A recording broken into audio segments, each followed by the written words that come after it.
വനിതാ ദിനത്തിൽ ഒരു മുതിർന്ന വനിതയെ നമ്മൾ ഇന്ന് ആദരിക്കുകയാണ്.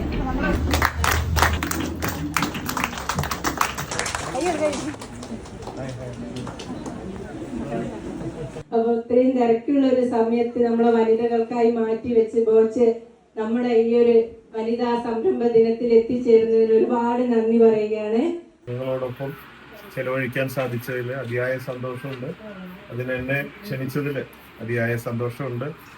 എനിക്ക് വനിതകളോട് അങ്ങേയറ്റം ബഹുമാനം, സ്നേഹമാണ്. എൻ്റെ അമ്മ എന്നോട് പറയുന്ന കാര്യമാണ്. അതായത് സ്ത്രീ കല്യാണം കഴിഞ്ഞാൽ പുരുഷന് വെറും 5 മിനിറ്റിന്റെ കലാപരിപാടിയേ ഉള്ളൂ. അത് കഴിഞ്ഞാൽ സ്ത്രീ 9 മാസം ഗർഭം ചുമന്ന് കഷ്ടപ്പെട്ട് വേദന സഹിച്ച് പ്രസവിക്കും.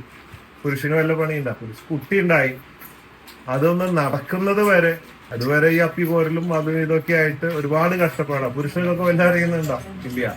ഒന്ന് നടന്നു കഴിയാറാവുമ്പോ തോന്നും ഒക്കെ ശരിയാവുന്നു. അപ്പൊ അതിലും വലിയ കുരുത്തക്കേട്. സ്കൂളിലാക്കി, 1-ാം ക്ലാസ്സിലാക്കി, 5-ാം ക്ലാസ്സിലെത്തി, കുരുത്തക്കേട് തീരും ഇല്ല. കുരുത്തക്കേട് കൂടി കൂടി വരികയാണ്.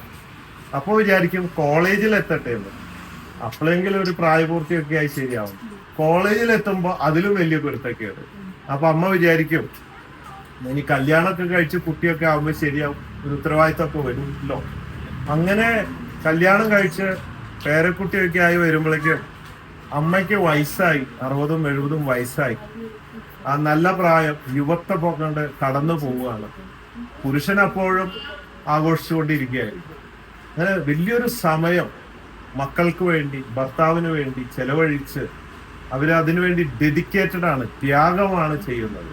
അപ്പോ അത്രയും ജീവിതം കുട്ടികൾക്കും ഭർത്താവിനും വേണ്ടി ഒഴിഞ്ഞു വെച്ച്, ഇതിനിടയ്ക്ക് ജോലിക്ക് പോകേണ്ടവരുടെ ഗതി ജോലിക്ക് പോയിട്ട് അധ്വാനിച്ച് കാശുണ്ടാക്കണം, വീട്ടിലെ പണി ചെയ്യണം, കുക്കിംഗ് ചെയ്യണം, കുട്ടിയെ നോക്കണം, ഒക്കെ ചെയ്യണം.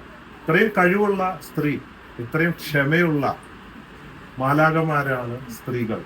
ഇതൊരു യാഥാർത്ഥ്യമാണ്.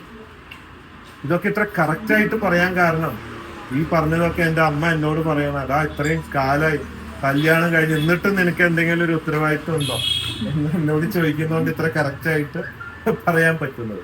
അപ്പൊ എല്ലാവർക്കും അറിയുന്ന ഈ സത്യം, അത് വളരെ ആത്മാർത്ഥതയോടുകൂടെ ഇവിടെ പറയാൻ എനിക്ക് അഭിമാനമുണ്ട്, സന്തോഷമുണ്ട്. അതുകൊണ്ട് എല്ലാ വനിതകൾക്കും എൻ്റെ ബിഗ് സല്യൂട്ട്.